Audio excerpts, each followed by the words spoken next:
Movie के starting में सन 1673 में मेक्सिको का एक सीन दिखाया जाता है जिसमें एक फैमिली को दिखाया गया है। उनमें एक हस्बैंड और एक वाइफ और उनके 2 छोटे बच्चे होते हैं। वो लोग अपनी लाइफ में बहुत खुश होते हैं। ये दिखाया जाता है कि उन बच्चों में एक बच्चा अकेला है जो अपनी मदर को फाइंड कर रहा है। अपनी माँ को ढूंढते हुए वो एक नदी के पास चला जाता है जहाँ पर वो देखता है कि उसकी मदर उसके भाई को नदी में डुबोकर मार रही है। बच्चा वो सब देखकर काफी डर जाता है और वहाँ से भागने की कोशिश करता है, लेकिन उसकी मदर उसका पीछा करते हुए उसे पकड़कर ले ही जाती है। इसके बाद सन 1973 में लॉस एंजलिस को दिखाया गया। यहाँ पर एना नाम की एक औरत दिखाई जाती है जो अपने 2 बच्चों क्रिस और समंथा के साथ रहती है। वो अपनी लाइफ को अकेले ही गुजार रही थी क्योंकि एना के हस्बैंड एक पुलिस ऑफिसर थे जिनकी डेथ हो गई। एना बच्चों का ख्याल और घर के सारे मामला खुद अकेले ही हैंडल करती थी। इसके अलावा एना डिपार्टमेंट ऑफ सोशल सर्विसेज में जॉब भी करती थी। इस डिपार्टमेंट का बेसिक वर्क ये देखना था कि पेरेंट्स अपने बच्चों की सही से तरबियत और परवरिश कर भी रही है या नहीं। एना को अपने ऑफिस से ये पता चलता है एक पेट्रिशिया नाम की औरत और उसके बच्चों का केस उसकी एक कोलीग को दिया जा रहा है। ये एक ऐसा केस था जिसे पिछले कई सालों से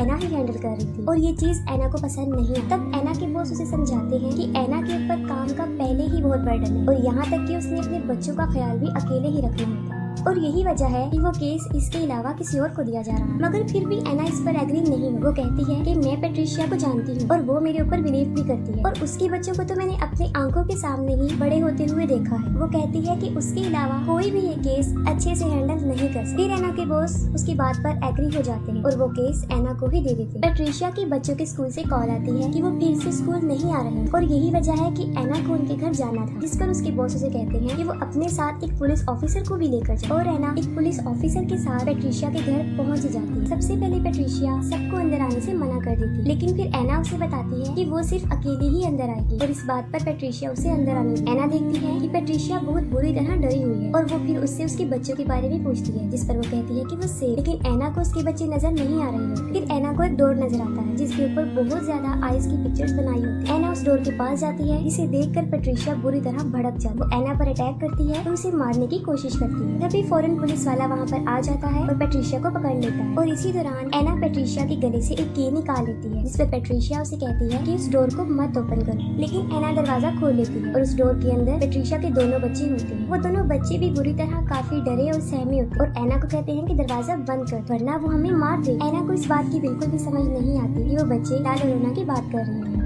इसके बाद उन बच्चों को चाइल्ड सर्विस शेल्टर में भिजवा दिया जाता है। एना देखती है कि उन बच्चों के हाथ में जलने का निशान है, जिस पर वो बच्चे कहते हैं कि ये उसने ही किया। तब भी एना को समझ नहीं आती कि वो किसकी बात कर रही है। इसके बाद एना अपने घर चली जाती है और रात के वक्त ला लोरोना पेट्रिशिया के बच्चों को पानी में डिबोकर मार उन बच्चों को नदी में डिबोने के दौरान ला लोरोना की आंखों से मुसलसल आंसू बह रहे हैं और यही वजह होती है कि उसे वीपिंग वुमेन कहा गया है। एना के पास कॉल आती है कि पेट्रिशिया के बच्चे नदी में डूबकर मर गए। एना वहाँ पर पहुँच जाती है और अपने बच्चों को कहती है कि वो कार में ही बैठे रहे। वो कार को थोड़ा दूर ही पार्क करती है ताकि उसके बच्चों को कुछ भी पता ना चले। एना अभी उन बच्चों की डेड बॉडीज के पास पहुँचती ही है कि तभी वहाँ पर पेट्रिशिया भी आ जाती है और वो एना को कहती है कि तुमने मेरे बच्चों को मार डाला और ये भी कहती है कि सिर्फ एक ही रात बची थी और इसके बाद हमें उससे छुटकारा मिल जाता। जिस पर एना उससे पूछती है कि किससे और पेट्रिशिया जवाब देती है कि ला लोरोना से। इसके बाद पुलिस वाले पेट्रिशिया को वहाँ से ले जाते हैं। बाहर कार में समंथा सो जाती है जबकि क्रिस जाग रहा होता है। वो चुपके से गाड़ी से उतरकर उन बच्चों की डेड बॉडीज को देखने जाता है। इसी दौरान क्रिस को वहाँ पर किसी के रोने की आवाज आती है और ये कोई और नहीं होती बल्कि ला लोरोना होती है जो कि क्रिस को अपने पास बुला रही होती है और फौरन वहाँ से गायब भी हो जाती है। फिर एकदम से वो क्रिस के पास आ जाती है और उसका हाथ पकड़ लेती है जिससे कि उसका हाथ जल जाता है और क्रिस के हाथ पर भी जलने का वैसा ही जख्म हो जाता है जैसा पेट्रिशिया के बच्चों के हाथ पर था। क्रिस काफी डर जाता है और कार में आकर बैठ जाता है, लेकिन ला लोरोना भी वहाँ पर पहुँच जाती है और क्रिस को डराना शुरू कर देती है। ला लोरोना कार के अंदर भी आने की काफी कोशिश करती है। फिर एना वहाँ पर आ जाती है और उन्हें लेकर घर आ जाती है। अगली सुबह एना चर्च जाती है और चर्च के बाहर एक विच डॉक्टर जिनका नाम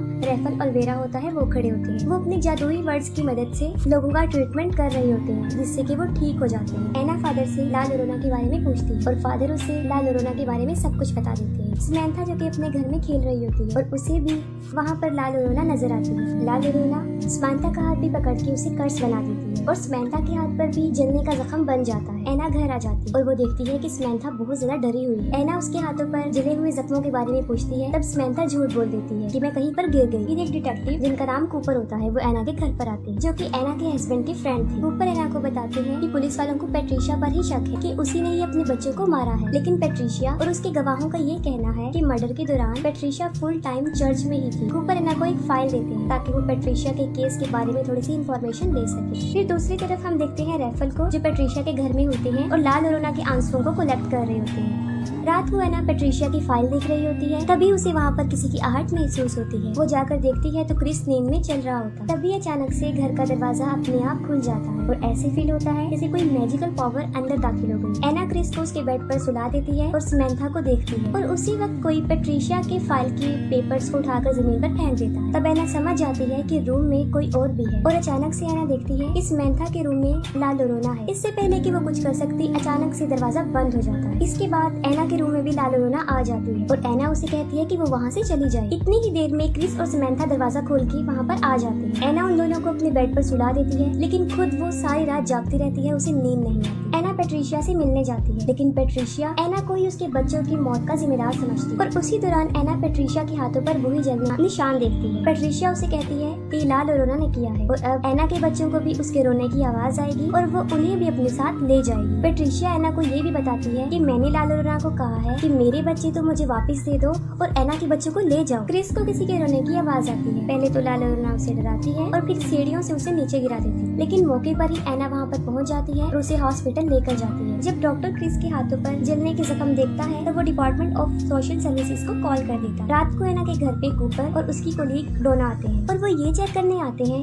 कि कहीं एना अपने बच्चों के साथ अब्यूज तो नहीं करती, कि किसी किस्म का कोई तशद्दुद तो नहीं करती। फिर एना क्रिस से ला लोरेना के बारे में पूछती है और वो उसे सब कुछ बता भी देता है। दूसरी तरफ ला लोरेना समंथा को पानी में डुबोकर मार रही होती है, लेकिन मौके पर एना वहाँ पर पहुँच जाती है और उसे बचा लेती है। इसके साथ ही ला लोरेना एना को भी कर्ज कर देती है और बड़ी मुश्किल से एना अपने बच्चों को वहाँ से लेकर भागने में कामयाब हो जाती है। एना चर्च में फादर के पास आती है, तब फादर उसे बताते हैं एनाबेल डॉल के बारे में, कि जब वो एनाबेल डॉल को लेकर आ रहे थे तब उस डॉल ने उन्हें बुरी तरह जख्मी कर दिया और वो ये भी बताते हैं कि इस तरह की चीजों में शैतानी ताकत होती है और चर्च तुम्हारी हेल्प भी करेगा। लेकिन उन्हें चर्च से सर्विसेज लेने में कई हफ्ते लग जाने थे, लेकिन एना के पास इतना वक्त नहीं था और फादर एना को रेफेल के पास जाने का मशवरा देते हैं। एना अपने बच्चों को लेकर रेफेल के पास चली जाती है। पहले तो वो उनकी मदद करने से इनकार कर देता है, लेकिन किसी तरह वो बच्चों की खातिर उनकी हेल्प करने को तैयार हो जाती है। रेफेल अपने साथ इस प्रोसेस में इस्तेमाल होने वाली सारी चीजें अपने साथ लेकर जाते हैं और अपने मैजिकल वर्ड्स की मदद से अंडों के जरिए वो ये पता करवाते हैं कि यहाँ पर कोई जादुई ताकत, कोई शैतानी ताकत है भी या नहीं। लेकिन जब सारे अंडों को तोड़ा जाता है तो वो अंदर से काले निकलते हैं, जो इस बात की तरफ इशारा थे कि वहाँ पर वाकई कोई शैतान मौजूद है। रेफेल अपने मैजिकल वर्ड से सारे घर को बांध देते हैं क्योंकि रात होने वाली थी और ला लोरेना की पावर मजीद बढ़ जाती है। रेफेल एना और उसके बच्चों को बचाने के लिए अपने बहुत सारी चीजों को और बहुत सारे अल्फाजों को इस्तेमाल करते हैं। रेफेल क्रिस को उस क्रॉस के बारे में बताता है जो फायर ट्री से बना होता है और जब ला लोरेना अपने बच्चों को मार रही थी तब उसे ऐसा करता सिर्फ फायर ट्रीज ने ही देखा था और उसी वक्त वो फायर ट्रीज रो भी रही। फायर ट्रीज ला लोरेना के इस गुनाह का एक अकेला और अकलौता सबूत थी, जिसके आगे ला लोरेना की सारी पावर कमजोर पड़ जाती। रेफेल बताते हैं कि ये एक बहुत ताकतवर शैतान है और हमें सबको मिलकर इसके खिलाफ लड़ना पड़ेगा। फिर वो अपने मैजिकल वर्ड्स की मदद से ला लोरेना के आंसुओं को पाक साफ करते हैं ताकि उसे उसके खिलाफ ही इस्तेमाल कर सके। जब रात हो जाती है तो उन्हें ला लोरेना के आने का मैसेज मिल जाता है और रेफेल एना और उसके दोनों बच्चों को कैंडल्स के एक दायरे में रखते हैं। फिर ला लोरेना को छींक आती है और उसकी शैतानी पावर की वजह से हवा के वेव से सारी कैंडल्स बुझ जाती है। ला लोरेना सबसे पहले एना पर अटैक करती है और उसके बाद वो क्रिस पर अटैक करती है। ला लोरेना क्रिस को खींचकर बाहर ले जाती है और रेफेल क्रिस को पकड़ लेते हैं और वो वही आंसू ला लोरेना के फेस पर फेंक देते हैं। ला लोरेना के फेस पर वो आंसू गिरते ही उसका फेस जलने लगता है, लेकिन वो अभी भी जिंदा होती है और खत्म नहीं हो पाती। तभी रेफेल घर के दरवाजे पर फायर ट्रीज के बीज को लगा देता है। इन बीजों को पार करके वो अंदर नहीं आ सकती थी, लेकिन वो मजीद गुस्से में आ जाती है। फिर ला लोरेना पीछे से अंदर आने की कोशिश करती है और ये सब पिछले दरवाजे को बंद करने की कोशिश करते हैं। यहाँ पर ला लोरेना ने ये सब जाल इसलिए बिछाया था ताकि उन सब का ध्यान पिछले दरवाजे पर लग जाए और उसके आने में आसानी हो जाए। फिर ला लोरेना समंथा को उसकी डॉल के थ्रू बाहर निकालने की कोशिश करती है। समंथा को दरवाजे के बाहर उसकी डॉल नजर आती है